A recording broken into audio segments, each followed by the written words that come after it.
focusing on SMSF because I think creating generational wealth and retirement is where it's at with people at the moment, because we're all wondering how we're going to live in retirement. Our expenses are going up exponentially, and we need to know that we can fund ourselves in retirement because that pension is not going to be there for too much longer. Hello everyone, this is Rocky Rana from the Realtor Property Buyers Agency. Today I have got Helen Peterson along by my side. She is SMSF lending specialist. Now she is not someone who has become a mortgage broker just now. She has been with Commonwealth Bank for quite some time. I am ex CBA as well. So I connected with Helen on LinkedIn and we were having a conversation. She comes with a lot of knowledge and I thought to create a podcast for everyone looking at this, and we'll touch upon what you can do probably with your super funds. What is SMSF? There is a lot of Chinese whispers going around this. Hey, do you know you can do this? Let's unfold a few. This is something which you are interested in. Hang around with us. Next 20 to 30 minutes is something you will make the most best time of you. So let's get to know about Helen. Helen, I've already introduced you. Do you want to introduce yourself again? Hi, Rocky. So, yes, I'm an independent mortgage broker and I've worked with CommBank for over 8 years and also now more recently a couple of years as a mortgage broker. I really enjoy looking after customers with self-managed super funds and just helping them build generational wealth.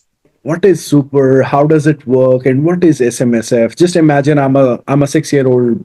Yeah. I have absolutely no idea about it. How would you explain it to me? Sure. Look, commonly we have superannuation funds that our employers put away a set amount into every time we're paid. And then we've progressed from that to doing self-managed super funds, which gives people and members of the super fund a lot more flexibility in terms of what they can invest in and control their own retirement benefits. Okay. And when you say you can control your own retirement benefits, who controls otherwise? Oh, you mean the industry super funds? Yes. Yes. Well, that's the thing. We've up till now, we've relied on industry managed super funds to give us a return on our investment. And it's been woeful the last few years, particularly. And the spotlight has been on industry super funds to manage their funds better. And that's why people are progressing to self-managed super funds, because they're looking for that control and greater benefit from their investment returns. Okay. And as the word says, self-managed super funds, what my understanding is that whatever money is in there in the super balance, I move it to another account probably, and then I say I want to manage it myself. What are the limitations? Like, what is that I can do? Can I go to a casino and play with this money, or can I go on a vacation? There's very tight regulations, actually. The ATO get involved and make sure that the super funds are only used for the sole purpose of benefiting the members in retirement. So, no, you can't access those funds until retirement, and they must be held for the sole purpose of the members' benefits. And what are the few things I can use this money for? Well, investment. So you can buy property, you can buy shares, you can do cash managed funds. There's a few other options available to people, but essentially self-managed super funds they use to buy property because they've run out of servicing to buy investment property under their own sources in some cases. So they look to SMSF to continue an investment strategy. Okay, while you know a lot about it, have you used this on yourself? Have you done any SMSF transactions yourself? Yeah. So we've had a self-managed super fund for 10 years, property, just buying property. But we did set up a trust fund as well for buying shares and term deposits, but we focused on property in the end and has some great returns. We bought our first property for $360,000, and we did actually sell that property last year for $550,000 in 10 years. That was the return, and we did end up having to put in some money ourselves, some personal contributions. But that's the way it goes with property sometimes. But then there was depreciation, so you take away the cost from the appreciation value, and you still come out ahead. My question is very interesting. You said 10 years ago you purchased a property for 360, which became $550,000. Now, what is the difference between buying this property? Like you could have purchased a property under your own personal name. Why did you end up buying in SMSF? Primarily because we just couldn't see the returns from our industry super fund. We had money sitting in our super, which we combined together, and that gave us enough to deposit on a property. And we decided we wanted to go down that route instead of relying on the returns from the industry super fund.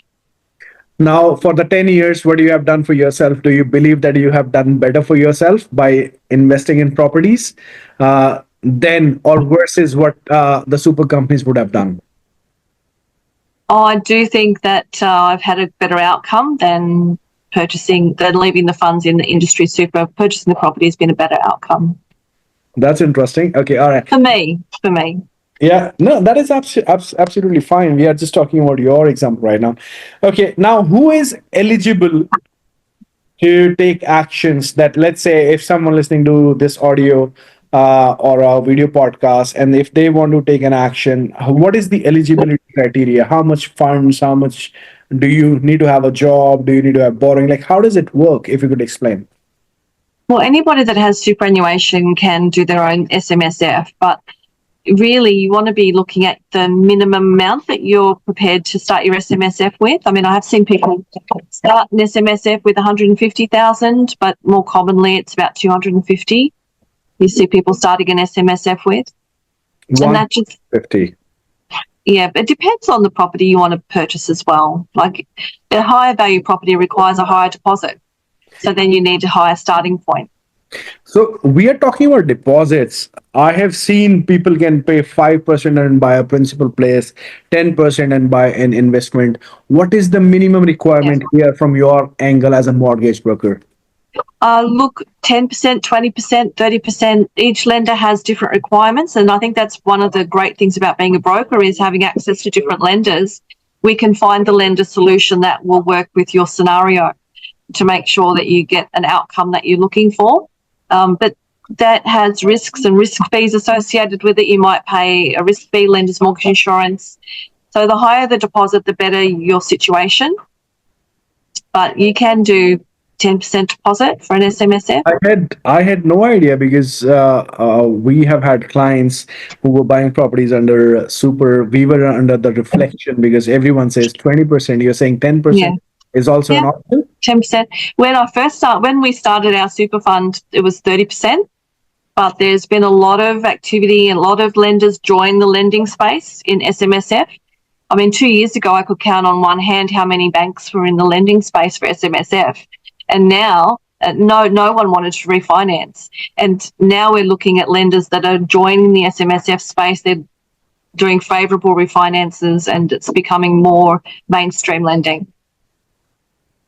So 10% is like, okay, so let's say there is someone who wants to buy an investment property using their super funds for $600,000. 10% of that is about 60,000, stamp duty and everything Plus else, stamp duty, that's right, plus the purchasing plus costs. plus your stamp duty and everything. Let's say maximum of $100,000. So according to this, even someone with a balance of $100,000 can essentially buy a property if they have a borrowing. Of course, they can essentially buy a property of $600,000. Is that correct? Yeah, remember the flip side of that coin is you don't often get good interest rates with that. Okay, so what is the difference of interest rate approximately between 30%, 20%, and 10%? So you're looking at about a 0.5% difference between each tier of loan to valuation ratio. So if you're borrowing 70% of the property value, you'll get a more favourable interest rate than you will if you're borrowing 90% of the property value. Because there's a higher risk associated for the lender, so they'll charge a higher interest rate.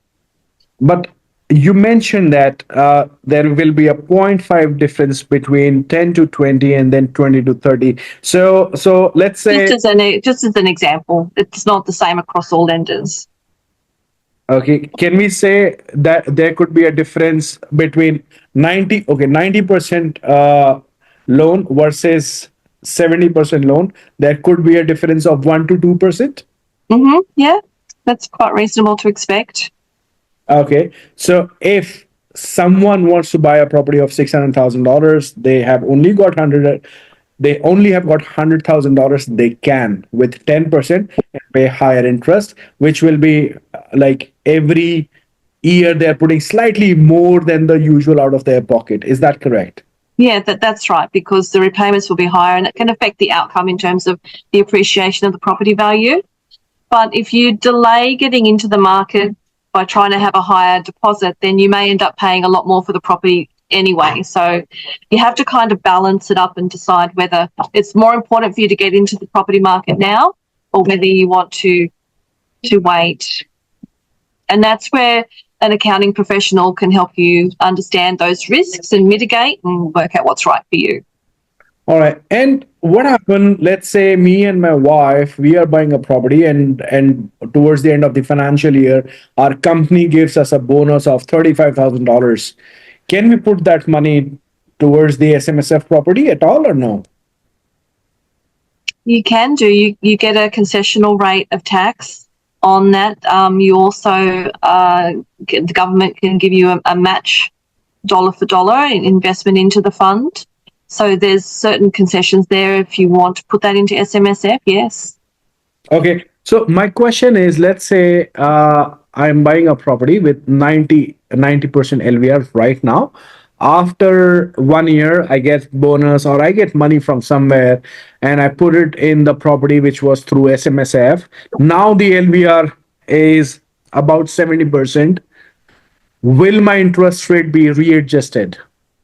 Well, that depends on the lender. Not every lender will amend the interest rate based on a new valuation. Some do, some don't. And what you might want to do is look at refinancing that SMSF loan to achieve a better rate outcome. And that's becoming more doable as well. Refinance wasn't really much of an option in SMSF, but now it's becoming more of an option. Perfect. And next question is, what type of properties you can buy? Yeah, so residential, commercial, industrial. There's something gaining a lot of traction in the commercial space. If you're, and this won't be applicable for a lot of people, but if you're a business owner and you have business premises, you could have your SMSF purchase the business premises at market value, and then you pay out the business loan. The surplus goes onto your own occupied property. So you pay down your own occupied property sooner. You get a concessional tax rate for the rent from the business into the bed. You lease the business back from the bare trust, and you get a concessional rate of tax for the rental income as well. So it's gaining a lot of traction with business owners to sell their commercial property to their SMSF, because unlike residential property, you can lease back the commercial property and still occupy it. Whereas with residential, you're not allowed to occupy that property.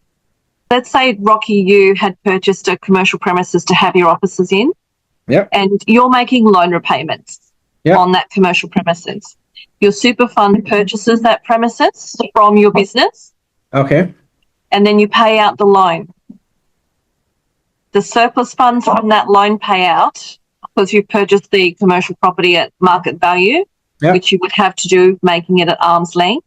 The surplus funds from that sale, after the loan is paid out, can then go to your own occupied property, and that reduces your own occupied debt, which is everybody's goal, to own their own. You are saying, let's say I have got an office space on my business name already. I sell that to my super funds. Let's say the value of that property is about $700,000 value, and I sell that to my super slightly because I'm a seller. I want more money. I sell it for $800,000 to my super, so that $100,000, which is my gain or my profit, I can put it up towards my principal place and reduce down my mortgage. Is that the strategy you're talking about? Yeah, that's correct. But not only that, the loan balance, if your property is worth $700,000 when you purchased it and you took out a loan for $400,000 to buy it, then you sell it for $800,000, and your loan balance is $300,000 by the time you sell it to the SMSF, you've got a $500,000 surplus that can go to your own occupied property. And I can remain in that same premises because... You stay in the same premises because the business commercial you can lease back through the bare trust, and stay in that commercial entity, you'll have rent going to pay out the loan, the new commercial SMSF loan, and you'll get a concessional tax rate on that rent as well. Look, you're talking all the good things. So you can see why it's gaining traction. It's not something that everybody can work with because you have to have a commercial premises to start with. I absolutely understand. And a lot of people, including me, I do not have it right now. But if someone has a commercial premises, they can apply this strategy. Look, you have been talking all the good all this while. I want you to talk about some risk as well. There has to be some risk. You cannot have everything all good everywhere. So what is the risk? Risk that when you use the super money to have an SMSF, and then risk based on residential, risk based on commercial, risk based on shares. These are the kind of questions I'm asking you. Risk based on all of these stuff. Yeah, so the risk for each category is quite different. So with residential, of course, if you're buying apartments, you've got the additional cost of what a corporate and so on. And then you may be putting more of your personal contributions into that property. You've also got the risk of that property not being tenanted. So then you'll need to have surplus to make loan repayments if there's no tenant paying rent. And this applies to only apartments or the houses as well? Because No, houses, I guess you don't have body corporate, so their costs are not as high. But generally speaking, houses cost more to buy than apartments, so it's the flip side of that coin. Commercial, though, commercial tenancies are a little bit more fickle. They're longer tenancies. So you get a longer tenancy with commercial, generally speaking, but they can be vacant for a lot longer when they are vacant. So they're a little bit more fickle in terms of vacancy and filling them. But when you do have a tenant, they tend to have longer leases. And then industrial, of course, industrial's another ball game altogether because they're specific purpose properties. And shares and stocks? Yes, shares up and down like a yo-yo. Take your pick.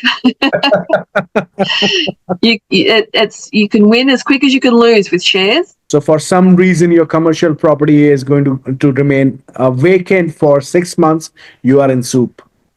That's right. You need to be able to contribute personal contributions or have a buffer amount to pay the loan repayments.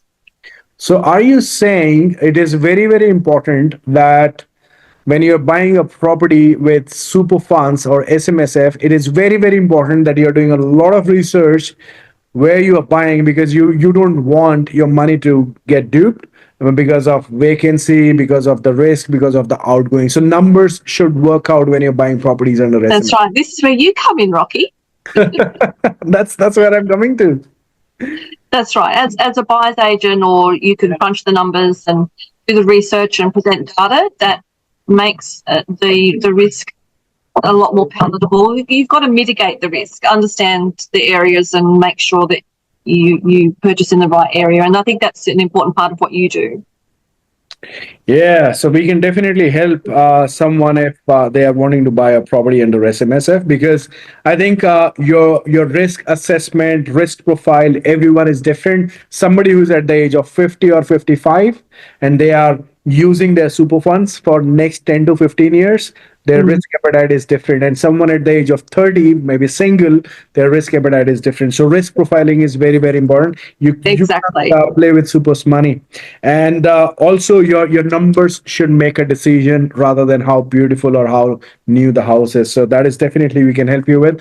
Now, thank you for giving all of the information. Now, if someone after spending some time on this podcast is excited to take actions, where they should reach out, how should they connect with you, and what you can help them with? Website is right at the top of the screen there, www.themortgagepa.com.au. You can reach out, make an appointment with me through the website, and happy to chat anytime. Okay, all right. And apart from SMSF, are you able to help with commercial loans, residential? Yep. Commercial loans, asset finance. Look, I really thrive in the purchasing space. I love helping first-time buyers and doing purchases, but also happy to do refinances. I love focusing on SMSF because I think creating generational wealth and retirement is where it's at with people at the moment because we're all wondering how we're going to live in retirement. Our expenses are going up exponentially, and we need to know that we can fund ourselves in retirement because that pension is not going to be there for too much longer. Absolutely right. And if someone reaches out to you via your website, what is your turnaround time? Do you reach back or you connect them the same day? Is it? Yeah, normally people can reach out. The calendars are there. They can book in normally within 1 to 2 days. We have a brief introductory call, and then depending on the circumstances, we can reschedule a more in-depth appointment time so that we can spend more time going over strategy and understanding what's important for you. Perfect, Helen. Thank you for the wealth of knowledge you have provided to me and to the audience as well. I'm sure this is going to benefit not just me, to a lot of people.